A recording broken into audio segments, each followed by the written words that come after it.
அன்பின் பிதாவே, இந்த காலை வேலைக்கா உமக்கு நன்றி செலுத்துகிறோம்.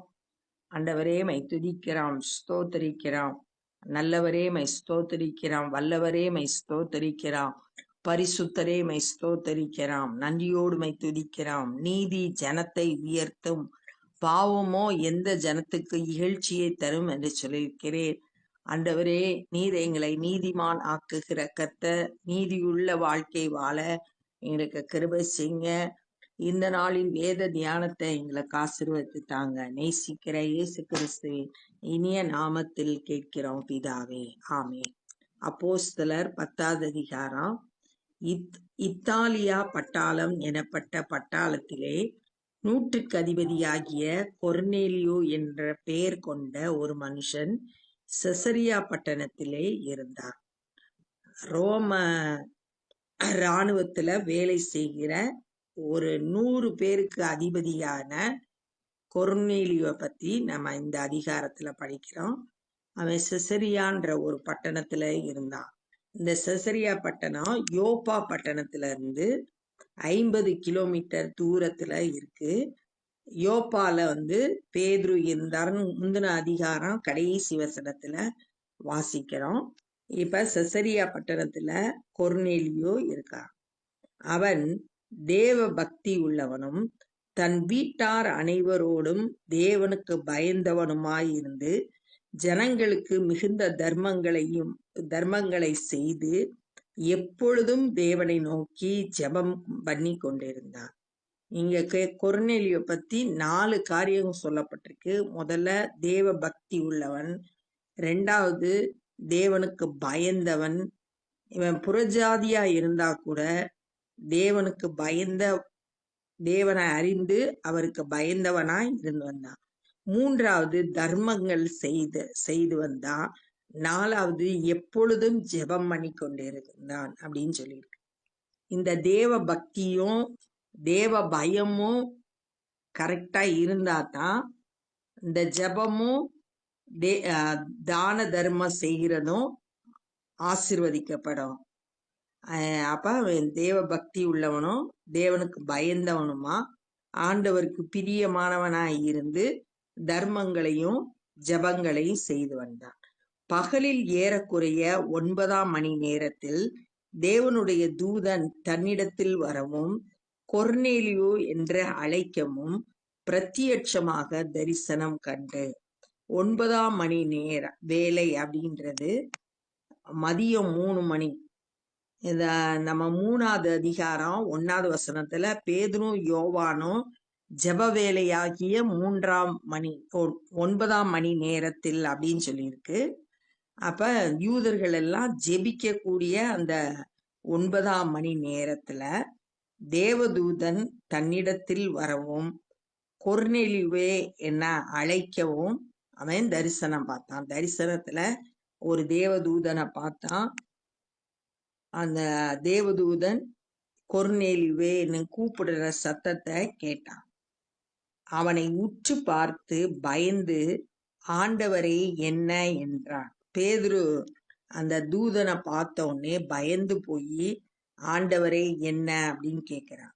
ஆனா பழைய பாட்டுக்கு பரிசுத்தவன்கள்லாம் கூப்பிடுற சத்தத்தை கேட்கும்போது இதோ அடியேன் அப்படின்னு சொல்லிட்டு சொன்னாங்க. ஆனா இங்க கொர்நேலியு என்ன ஆண்டவரே என்ன அப்படின்னு கேட்கிறான். எதுக்கு கூப்பிட்டீங்க அப்படின்ற மாதிரி அவன் கேட்கிறான். அப்பொழுது அவன் உன் ஜபங்களும் உன் தர்மங்களும் தேவனுக்கு நினைப்பூட்டுதலாக அவர் சந்நிதியில் வந்து எட்டுகிறது. 2 காரியம் இங்க சொல்லப்பட்டிருக்கு. ஜபமும் தர்மமும் தேவ சந்நிதியில போய் சேர்றது ஜபமும் தர்மமும் அப்படின்னு பாக்குறோம். இது எப்ப போய் சேரும்னா தேவ பக்தி உள்ளவர்களா தேவனுக்கு பயந்து பொல்லாப்புக்கு தன்னை விலக்கி காத்து கொள்ளும் போது நம்மளோட ஜபம் தேவ சந்நிதியில போய் எட்டும். இப்ப இவன் செய்த ஜபம் தான தர்மம் இதெல்லாம் தேவனுடைய சந்நிதியில் போய் எட்டுச்சு.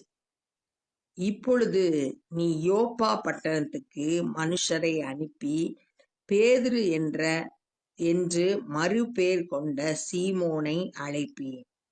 அந்த தேவதூதன் மூலம் கொர்நேலியுக்கு சொல்லப்பட்ட கட்டளை என்னன்னா, யோப்பா பட்டணத்துல நீ மனுஷரை அனுப்பி பேதுரு என்னும் பேர் கொண்டவனை அழைப்பிக்கணும். அவன் தோல் பதனிடுகிறவனாகிய சீமோன் என்னும் ஒருவனிடத்தில் தங்கி இருக்கிறான். யோப்பா பட்டணத்துல தோல் பதனிடுகிற சீமோன்றவன் வீட்டுல இப்ப பேதுரு இருக்கான். அவனுடைய வீடு கடற்கரை ஓரத்தில் இருக்கிறது. எங்க போய் யார கூப்பிடணும், வீடு எங்க இருக்கு, எல்லாம் இந்த தேவதூதன் மூலம் கொர்நேலியுவுக்கு சொல்லப்படுகிறது. நீ செய்ய வேண்டியதை அவன் உனக்கு சொல்லுவான். நீ என்ன செய்யணும்ன்றத பேதுரு உனக்கு சொல்லுவான். தேவதூதனே எல்லாத்தையும் சொல்லல. ஆண்டவருடைய பிள்ளைகளை ஆண்டவர் பயன்படுத்தி தன்னுடைய திட்டத்தை நிறைவேற்றுகிறவரா இருக்கார். கொர்நேலியு தன்னுடனே பேசின தேவதூதன் போன பின்பு தன் வீட்டு மனுஷரில் 2 பேரையும் தன்னிடத்தில் சேவிக்கிற போர் சேவகரில் தேவ பக்தி உள்ள ஒருவனையும் அழைத்து, கொர்நேலியு தேவதூதன் பேசிட்டு போயிட்டான். நீ பேதுருவை கூப்பிட்டு அவன்கிட்ட கேட்டுக்கோ, அவன் உனக்கு எல்லாம் சொல்லுவான்னு சொல்லிட்டு போயிட்டான். அந்த தேவதூதன் போன பிறகு தான் வீட்டுல இருக்கிறவங்கள 2 பேரு, அடுத்து தன்னிடத்துல வேலை பார்க்கிற போர் சேவகர் இல்ல உறவினர்ல 2 பேரு, போர் சேவகர்ல ஒருத்தர், அவங்கள கூப்பிட்டு எல்லாவற்றையும் அவர்களுக்கு விவரித்து சொல்லி, எல்லாவற்றையும் அப்படின்றப்ப தான் கண்ட தரிசனத்தை ஃபுல்லா விளக்கி அவங்களுக்கு சொல்லி அவர்களை யோப்பா பட்டணத்துக்கு அனுப்பினான். நான் தரிசனம் பார்த்தேன், அதுல பேதுருவை கூப்பிடணும்னு ஆண்டவர் எனக்கு கட்டளையிட்டார்.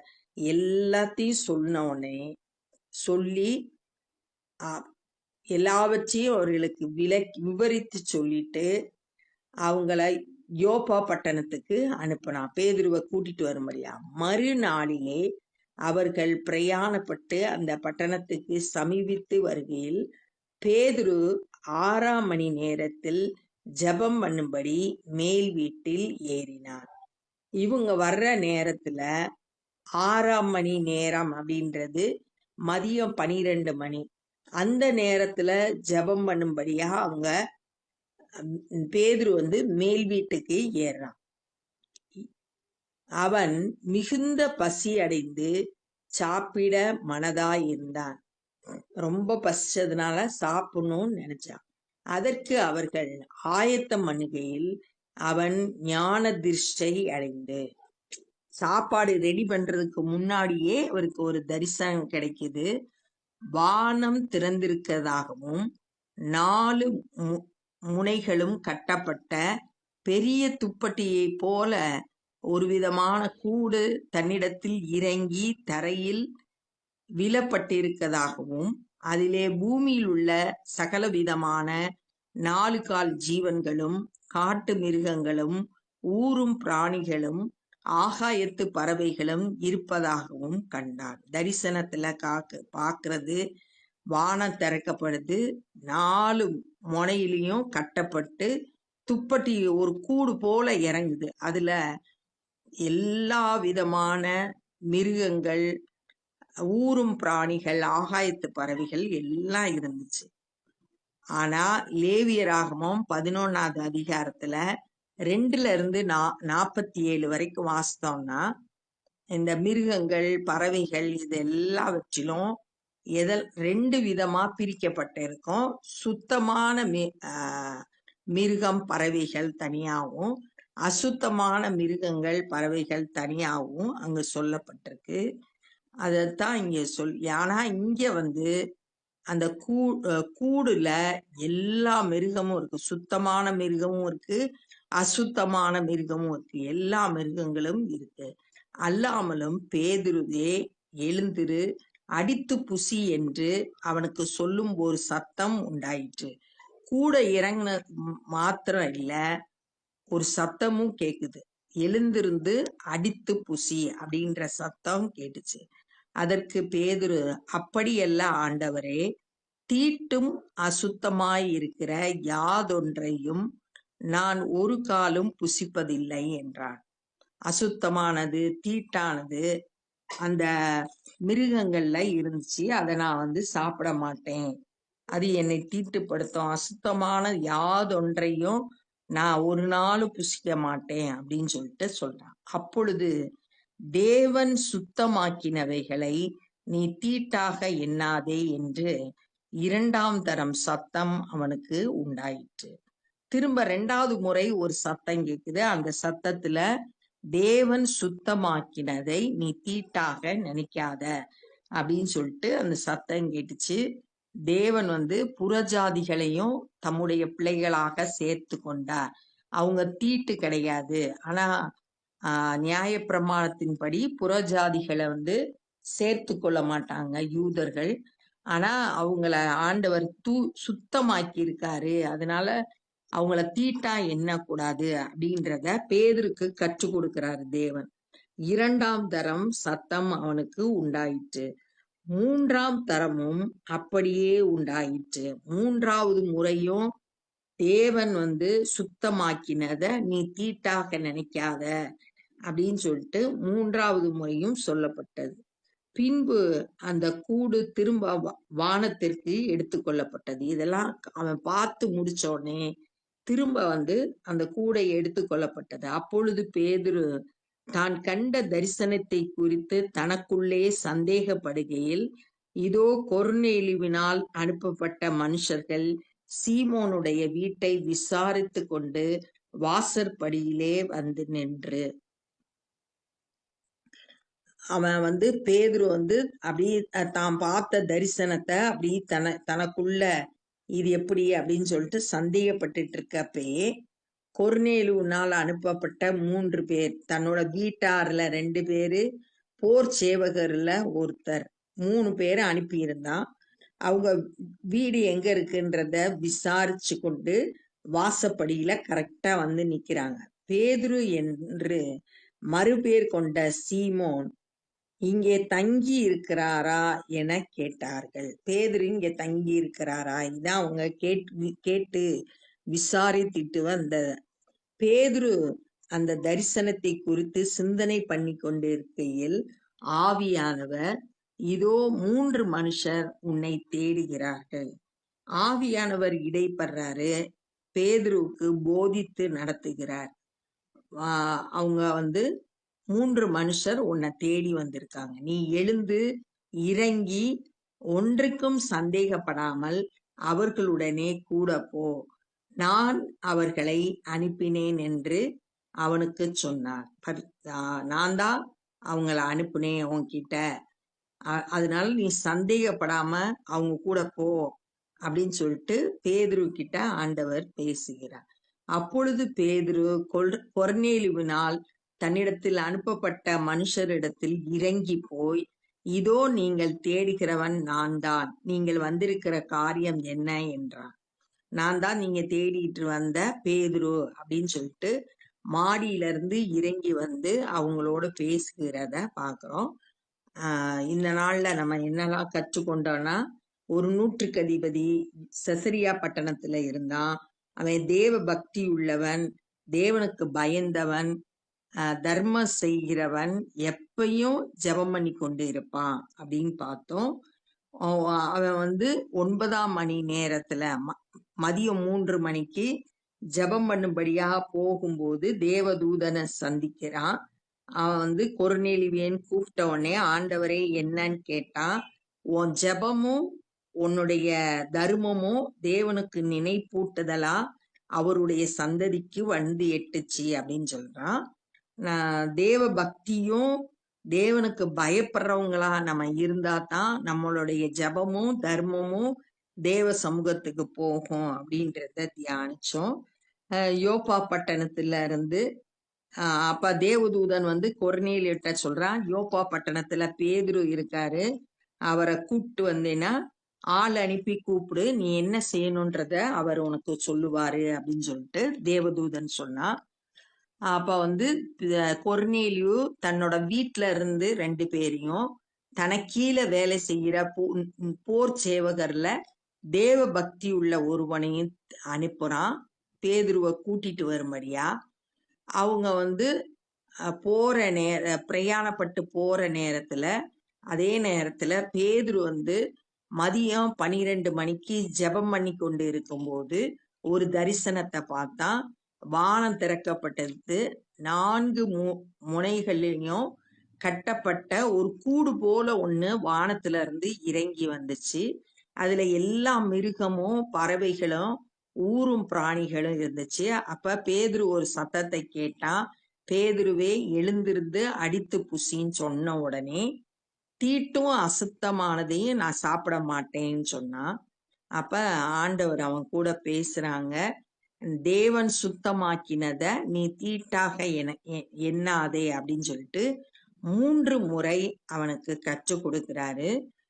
புறஜாதியினரை சேர்த்துக்கொள்ள சந்தேகப்படாத, அவங்களையும் ஆண்டவர் தம்மோடு சேர்த்து கொண்டாருன்றத பேதுருக்கு விலக்கி காட்டுறாரு. அவன் அப்படியே அந்த தரிசனத்தை யோசித்து கொண்டு இருக்கும் போதே கொர்நேலுவினால் அனுப்பப்பட்ட 3 பேரும் பேதுருவோட வீட்டு வாசலுக்கு வந்துட்டாங்க. ஏன்னா கொர்நேலி புறஜாதி. அதனால அவன் கூப்பிடுறப்ப இவன் போகணும்னா அதுக்கு முன்பாகவே தேவன் அவரை பேதுருவை ஆயத்தம் பண்ணி இருந்தாரு.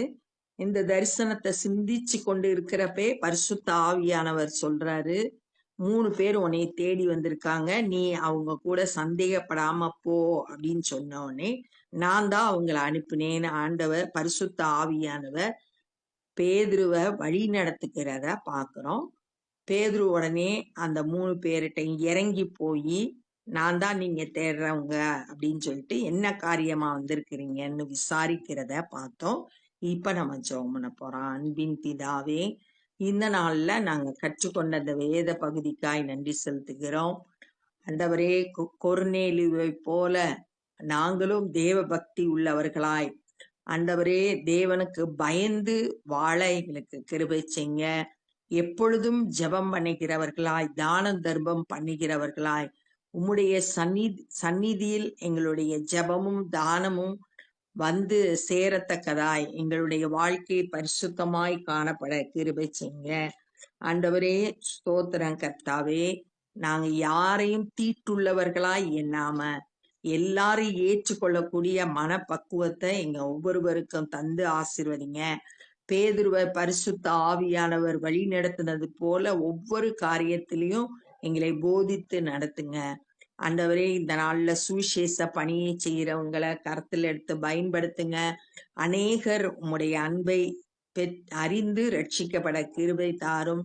நாங்களும் எங்களால் இயன்ற ஊழியங்களை செய்ய கிருபை தந்து வழி நடத்துங்க. எல்லா துதி கன மகிமையும் உமக்கே செலுத்துகிறோம். நேசிக்கிற இயேசு கிறிஸ்துவின் இனிய நாமத்தில் கேட்கிறோம் பிதாவே, ஆமென். என் ஆத்துமாவே கர்த்தரை ஸ்தோத்திரி, என் முழுவதுமே பரிசுத்த நாமத்தை ஸ்தோத்திரி. என் ஆத்துமாவே கர்த்தரை ஸ்தோத்திரி, கர்த்தர் செய்த சகல உபகாரங்களை மறவாதே. ஆமென். God bless you.